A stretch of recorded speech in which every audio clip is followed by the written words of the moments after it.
मैं हूं आपका इंग्लिश दोस्त परमेश्वर सराटे और स्वागत है आपका पवन बाग एकेडमी चैनल पर। दोस्तों, कल हमने यूनिट 1.2 द थीफ स्टोरी, जो कि रस्किन बॉन्ड द्वारा लिखित एक कहानी है, वो हमने देखी है। और आज हम उसके वर्कशॉप की ओर बढ़ने वाले हैं, क्वेश्चन आंसर्स उसके देखने वाले हैं।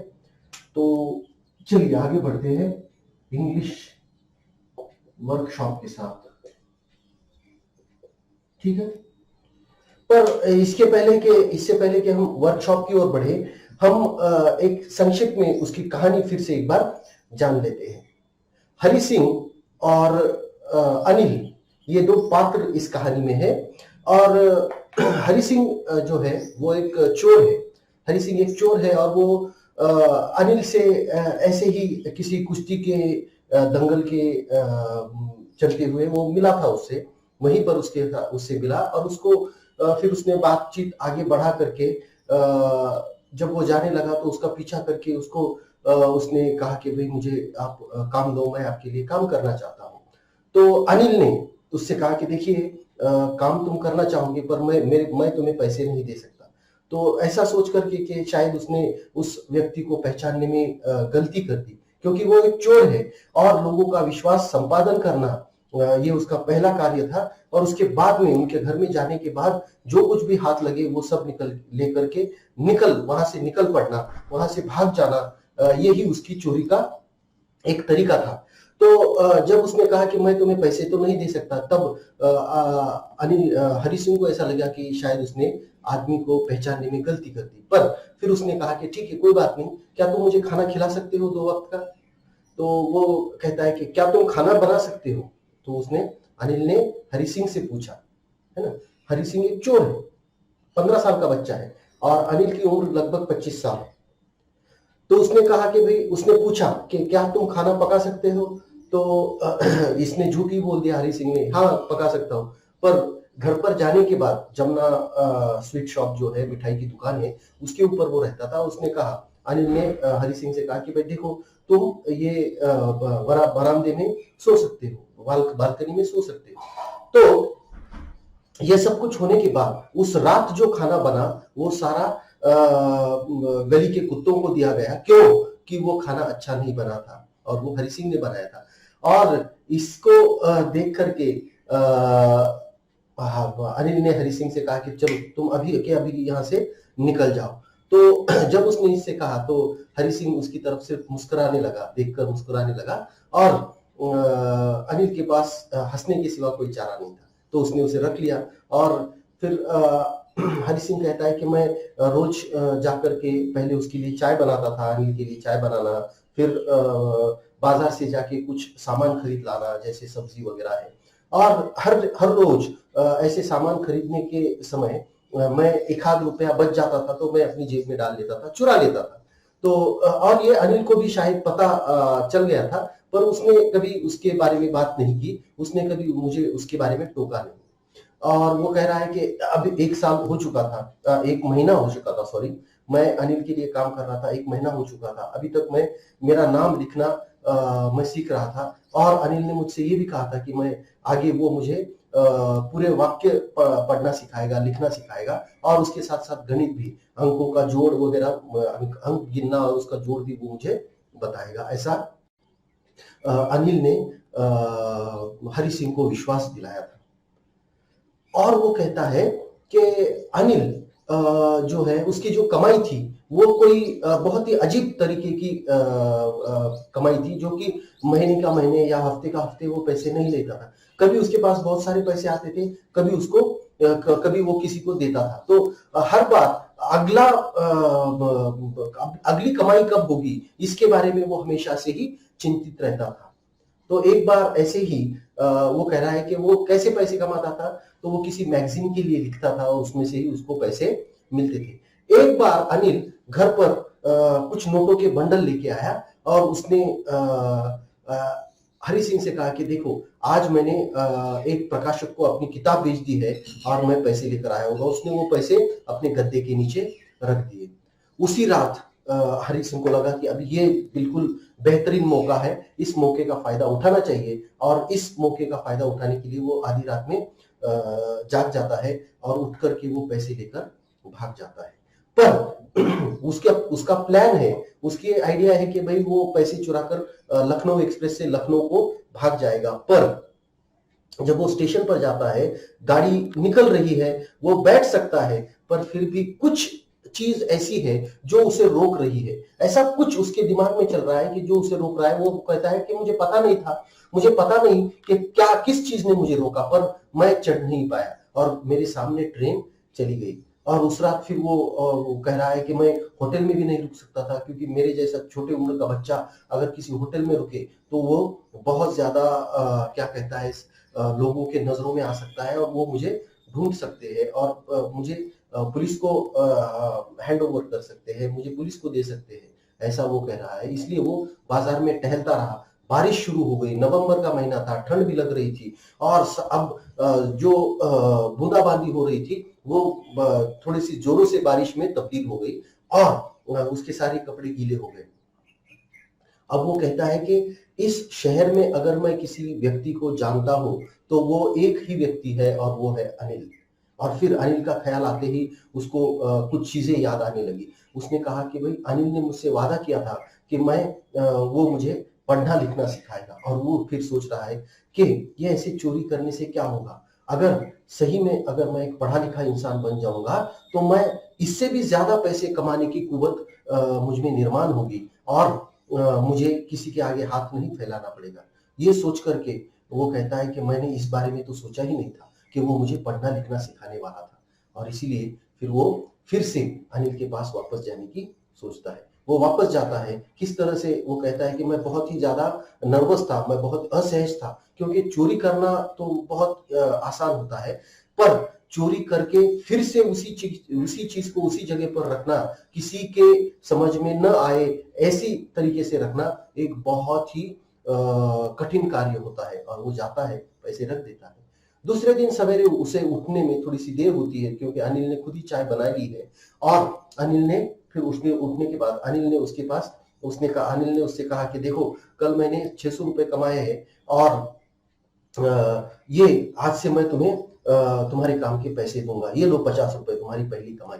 और उसने वो 50 रुपए हरि सिंह को दिए। हरि सिंह ने नोट अपने हाथ में लिए तो उसको लगा कि अरे ये नोट तो गीले हैं, ये गीले कैसे, मतलब गीले हो गए। इसका मतलब वो उसे लगा कि भाई अनिल को जाहिर निश्चित तौर पर पता चल ही गया होगा कि ये नोट गीले कैसे हुए। पर अनिल के चेहरे पे, ना उसके जुबान पे, ना उसकी आंखों में कभी भी यह दिखा कि वो जान गया था कि हरि सिंह ने चोरी की थी। और अनिल ने उसको आखिर में कहता है अनिल उसको कि चलिए आज हम वाक्य लिखना शुरू करते हैं, वाक्य सीखेंगे, ऐसा वो हरि सिंह से कहता है। और यहाँ पर वो पाठ खत्म होता है। ठीक है, तो चलिए अभी हम बढ़ते हैं वर्कशॉप की ओर। Complete the web diagram. Web diagram में क्या करना है हमको, अनिल की जो वर्च्यूज है, अनिल्स वर्च्यूज, वर्च्यू मतलब सद्गुण, अनिल के जो अच्छे गुण हैं उसको हमको लिखना है। सबसे पहला है तो वो है ट्रस्टिंग, है ना। वो ट्रस्टिंग है, मतलब वो विश्वास रखता है, लोगों पर उसका विश्वास है। उसके बाद में वो हेल्पिंग भी है ना? उसका नेचर हेल्पिंग भी है। उसके बाद में वो अंडरस्टैंडिंग भी है, वो समझदार है ना। वो समझदार कैसे है, देखो, रोज जब हरि सिंह कुछ सामान लेने के लिए बाहर जाता है तो उसमें से बचे हुए पैसे वो अपने पास रख लेता है। पर यह सोच करके कि भाई ये मेरा काम कर रहा है, सब कुछ कर रहा है, पर फिर भी मैं उसको कुछ भी नहीं दे पा रहा हूं, ये सोच करके हरि सिंह भी उससे हिसाब नहीं मांगता है ना। और आखिर में हम ये भी कह सकते हैं कि वो इग्नोरिंग है। इग्नोरिंग क्यों, कि देखो, जब उसे दूसरे दिन पता चलता है, जब दूसरे दिन वो नोटों को छूता है तो वो नोट गीले हैं, पर फिर भी वो और वो सब कुछ समझ चुका है, पर वो एक शब्द से भी हरि सिंह को नहीं कहता है कि भाई ये नोट गीले कैसे हुए, इसको क्या हुआ वगैरह। उसको सब कुछ समझ आता है, पर ना ही उसने उसको कुछ कहा, हरि सिंह को कुछ कहा, और ना ही उसने उसको पुलिस में देने की सोची, कुछ भी नहीं। उसने उसके खिलाफ कुछ भी एक्शन नहीं लिया है। तो ये हमें बताती है कि वो अंडरस्टैंडिंग भी है और थोड़ा सा क्या कह सकते हैं, इग्नोरिंग भी है। इग्नोरिंग मतलब वो कुछ चीजों को अनदेखा करने की भी क्या कहते हैं, वो जो इस मामले में वो एक सद्गुण कहलाया जा सकता है। ठीक है, चलिए अब हरीज वाइसेस, हरि के दुर्गुण, हरि के दुर्गुण है ना, वाइस VICES, वाइसेस मीन्स मतलब होता है दुर्गुण, है ना। तो हरि के सद्गुण, सॉरी अनिल के सद्गुण और हरि के दुर्गुण। अब ये कैसा है, अनट्रस्टवर्दी, मतलब वो विश्वास पात्र बिल्कुल भी नहीं है ना। मतलब जिसने उस पर विश्वास रख करके उस पर उसको घर की चाबी दे दी, उसी ने अनिल को चूना लगाने की कोशिश की थी, है ना। उसके बाद में हम कहेंगे वो एक चोर है, ही इज अ रॉबर, ये एक उसका दुर्गुण है, मतलब वो चोरी करता है ना। उसके बाद में रॉबर और robbing mindset you can say, और स्टीलिंग माइंडसेट, है ना। उसके बाद में उसका एक और दुर्गुण हम कह सकते हैं कि वो घोटालेबाज है ना। ही इज फ्रॉडस्टर, है ना। घोटालेबाज कैसे, कि रोज के जो पैसे आ रहे हैं उसमें से कुछ पैसे वो चुरा रहा है, फ्रॉडस्टर मतलब घपला कर रहा है वो, है ना, हिसाब में वो घपला कर रहा है। ठीक है, तो ये तीन गुण तो हमें समझ आते हैं कि वो एक चोर है, वो विश्वास पात्र बिल्कुल भी नहीं है, वो घपलेबाज है, घोटालेबाज है। और उसी के साथ साथ एक चौथा हम दुर्गुण कह सकते हैं कि he is very unfriendly. Unfriendly मतलब वो कहता है कि भाई मेरा कोई भी दोस्त नहीं है इस शहर में, कोई भी, क्यों कि दोस्त फायदे से ज्यादा नुकसान कारक होते हैं, नुकसान ज्यादा करते हैं, ऐसा उसकी सोच है, इसलिए उसने कोई भी दोस्त नहीं बनाया है। ठीक है, तो ये सारे दुर्गुण उसके हम कह सकते हैं। इससे भी ज्यादा अगर आपको सोचते हो तो आप लिख सकते हो, उसमें कोई हर्ज नहीं है। ऐसा नहीं है कि मैं जो कुछ बता रहा हूं सिर्फ उतने ही दुर्गुण उसमें है ना। इंसर्ट द अप्रोप्रिएट वर्ड और phrase given below in the sentences that follow. ठीक है, तो अभी इसमें जो शब्द दिए गए हैं, फ्लैटरी है, अपीलिंग है, बाय फिट्स एंड स्टार्ट्स है, dash to, undetected, spirits rose. ठीक है, I dash to school gate when I heard the school bell ring. अभी देखिए डैश्ड, पहला पहला जो शब्द होगा डैश्ड, डैश्ड, है ना। I dashed to the school gate when I was, ये है डैश टू। क्या होता है डैश टू, मतलब जल्दी जल्दी करना या जल्दी भागना या दौड़ना, ऐसा हम उसको कह सकते हैं, दौड़ कर जाना किसी जगह पर। After the death of my pet dog my dash when dad got me a new pup. तो उसमें flattery, appealing, by fits and dash, undetected, my spirits rose, है ना, my spirits rose.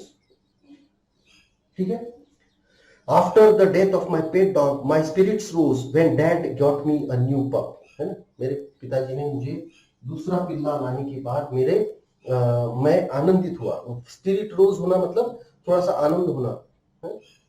Do not stoop to dash just to gain something from someone. Do not stoop to flattery. Flattery मतलब किसी को चने की झाड़ पर चढ़ाना। फ्लैटरी मतलब किसी की अनायास स्तुति कर देना, मतलब बिना मतलब की किसी की स्तुति करना। Do not stoop to flattery just to gain something from someone. किसी से कुछ पाने के लिए आप इतना नीचे मत गिर जाओ कि वो आप उसकी तारीफ करने लग जाओ, है ना। 4, the artist completes his painting bye fits and starts. Bye fits and starts. ठीक है, मतलब वो जो कलाकार है वो अपनी पेंटिंग एक बार में पूरी नहीं करता है, कभी कुछ कर लिया, फिर दूसरे दिन कुछ कर लिया, फिर कुछ दिनों के बाद कुछ कर लिया, इस तरह से थोड़े थोड़े थोड़े थोड़े हिस्सों में वो पेंटिंग कर रहा है। The crime went dash for 11 years undetected. The crime went undetected for 15 years 11 years। Undetected मतलब किसी को पता नहीं चलना, डिटेक्ट मतलब पता चलना, अनडिटेक्टेड मतलब पता नहीं चलना। when the baby 11 सालों तक वो जो क्राइम था वो किसी को भी पता नहीं चला। when the baby saw its mother it gave an appealing smile। it gave an appealing smile. Appealing smile का क्या मतलब होता है? अपील करना, कि अपने ओर आकर्षित करना, ऐसी मुस्कान जो आपको आकर्षित कर सकती है या करती है। ठीक है, चलिए अब आगे बढ़ते हैं दूसरे क्वेश्चंस के साथ। दूसरा प्रश्न है तीसरा प्रश्न है तीसरा A, find from the text the collocation of the following. चलिए अब तीसरा ए और बी दोनों लगभग एक जैसे हैं, पर दोनों में बहुत ज्यादा अंतर है। कोलोकेशन, कोलोकेशन क्या होता है? कोलोकेशन एक ऐसी चीज है जहां पर जो दो शब्द होते हैं वो एक दूसरे के साथ ज्यादा सटीक तरीके से बैठते हैं, और अगर उसके साथ में अगर कोई और शब्द आप इस्तेमाल करने की कोशिश करते हो तो वो थोड़ा सा अलग हो जाता है, या फिर वो इतने सटीक नहीं बैठते हैं, है ना। जैसे कोलोकेशन में अभी देखिए इसमें एग्जांपल्स यहाँ पर दिए गए हैं, सात एग्जांपल्स है, 1 2 3। चलिए मैं एक एक करके, पहला है डॉग, है ना, तो उसमें स्ट्रे डॉग्स है ना, स्ट्रे डॉग। चले, दूसरा है ग्रीडी मैन, है ना, ग्रीडी मैन। तीसरा है टिकट ऑफिस। ये सारे शब्द हमारे पाठ में ही आए हैं और एक के पीछे एक ऐसे उसको इस्तेमाल किया है। एक दोनों शब्द एक साथ बहुत अच्छी तरह से जा रहे हैं, है ना। वॉक्ड स्लोली, वॉक्ड स्लोली, ठीक है। लाइट ड्रिजल, ड्रिजल कैसी है? लाइट ड्रिजल, है ना, ठीक है। अब देखिए ये आगे आगे भी मैं देता हूँ। Whole sentences, heart spirits diet, है ना, स्पिरिट्स रोज।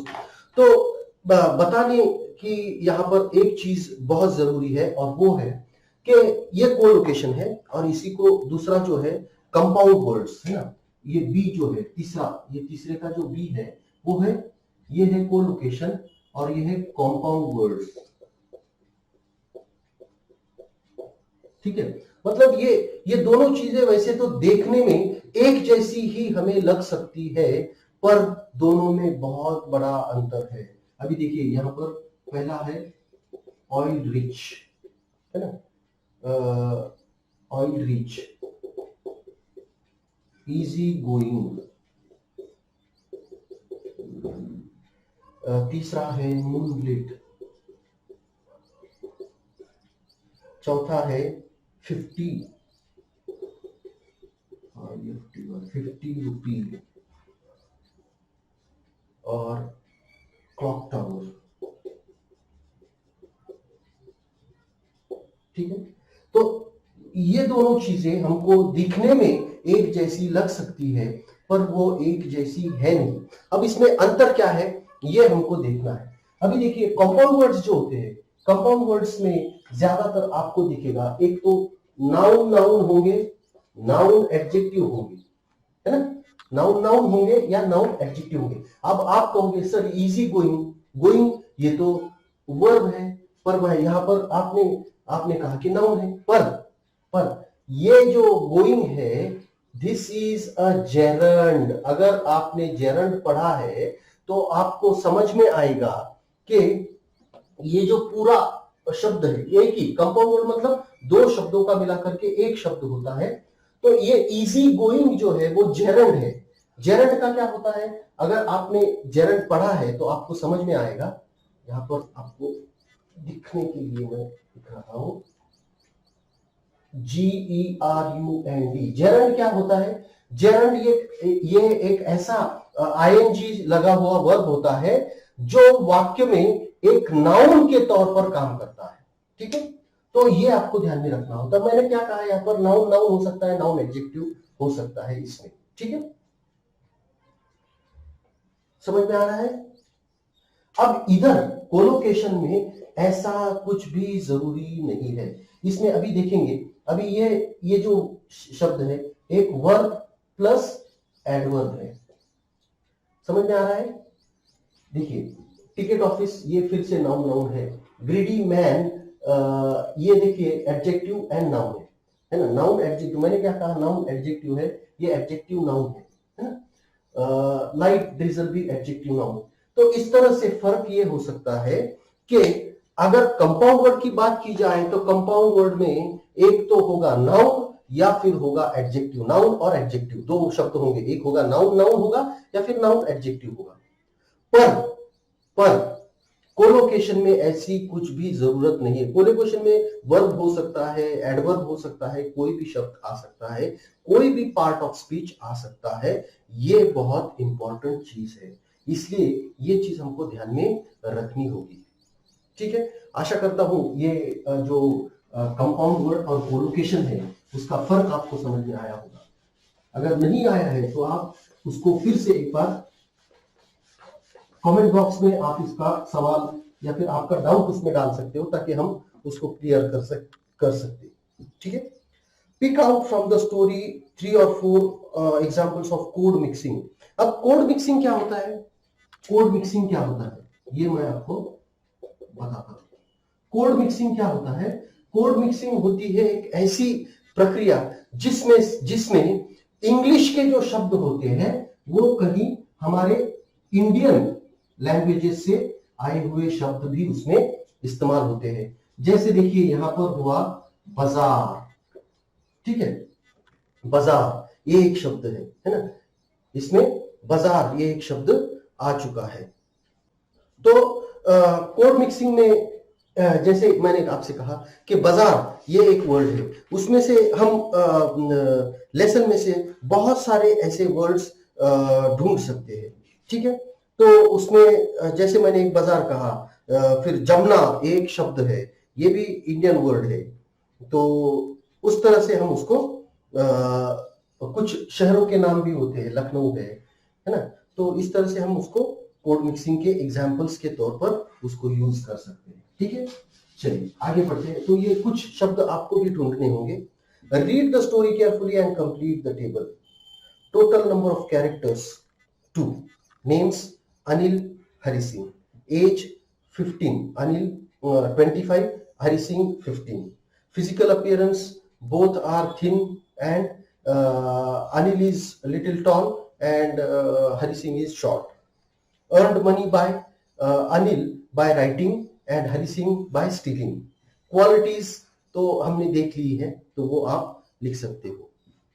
उसके बाद में सेंटेंस क्वेश्चन नंबर 5 है, कंप्लीट द गिवन सेंटेंसेस।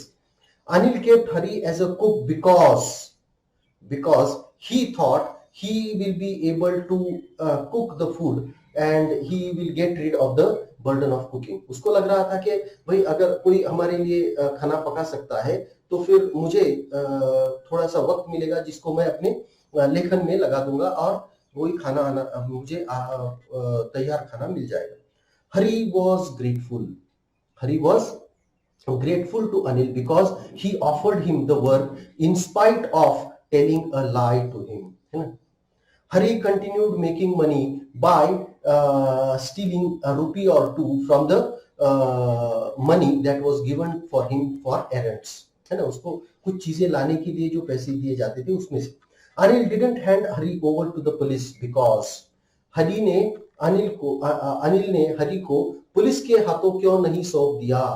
क्योंकि उसको पता था कि हरि एक बदला हुआ इंसान बन गया है।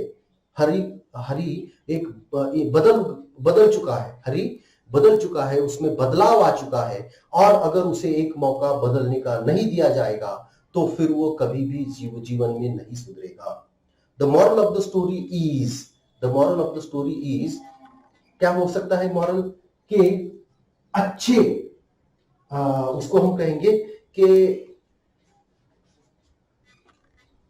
काइंडनेस और गुडनेस इज कंटेजियस। मतलब क्या होता है कि ये कंटेजियस मतलब एक दूसरे पर उसको उसमें फैलाना, है ना। मतलब ये अच्छाई जो होती है वो बहुत ही आसानी से फैलाई जा सकती है या आसानी से फैलती है। कैसे? कि अनिल का जो उसके तरफ व्यवहार था उसको देख करके हरि सिंह में बदलाव आ गया। वो एक चोर है पर फिर भी वो भाग नहीं रहा है। उसने चोरी की है। वो सोचता, अगर वो सोचता तो वहां से भाग सकता था, पर वो भागा नहीं, क्योंकि उसमें बदलाव आ चुका था, है ना। तो वो अच्छाई जो है वो इंसान को बदल सकती है। किसी की अच्छाई किसी और इंसान में बदलाव ला सकती है। Think and write in your own words in your notebook. Why did Anil employ Hari as a cook although he could not afford to pay him? क्यों? भले ही वो उसको पैसे नहीं दे पाता था, पर उसने उसको पहले पूछा, है ना। Anil asked Hari whether he could cook when he asked him whether he could feed him, है ना। और उसको लगा कि भाई ये जो वक्त मेरा खाना पकाने में जाता है, तो कोई खाना पकाएगा तो मेरा वक्त उतना मैं लिखने में लगा सकता हूँ। I could utilize the time that I spent in cooking to write something. Thinking this, Anil employed Hari as a cook. What did Hari learn from Anil in the beginning? In the beginning, Hari Singh learned how to write his name. है ना? Why didn't Anil hand over Hari to police? What effect it would have on Hari? और देखिए उसने उसको police के हवाले नहीं किया है, नहीं सौंपा। क्यों नहीं सौंपा? सौंपना क्यों नहीं था? क्योंकि उसने नहीं सौंपा क्योंकि उसको पता चल गया था कि उसमें बदलाव आ चुका है। और इसका हरि पर क्या असर हुआ? तो हरि को भी अभी उसके ऊपर भी जिम्मेदारी आ चुकी थी कि उसको वो जो बदलाव उसमें आया है उसको बरकरार रखना, ये उसकी जिम्मेदारी बन गई थी। जो विश्वास अनिल ने उस पर दिखाया था, उस विश्वास को अब वो नहीं तोड़ेगा, ये उसकी जिम्मेदारी थी, ये देखना उसकी जिम्मेदारी थी। ठीक है। He had to. Now the effect of this was Anil did not hand over Hari to the police because he had seen the change that was brought about in Hari Singh, and that the effect of that was Hari had to keep his faith, keep Anil's faith in him intact, and not to let it go away. Do you feel Anil's way of handling a thief like Hari was effective? Justify your answer. अभी हर एक आदमी का अलग नजरिया हो सकता है, हर एक व्यक्ति का देखने का नजरिया अलग हो सकता है। कि आपको क्या लगता है कि उसका जो तरीका है एक चोर से व्यवहार करने का, वो सही है? बिल्कुल सही है, क्योंकि चोर को भी बदला जा सकता है, ऐसा अनिल ने अपने व्यवहार से दिखा दिया है। अनिल ने दिखा दिया है कि चोर को भी बदला जा सकता है। He had shown that even the thief can be changed.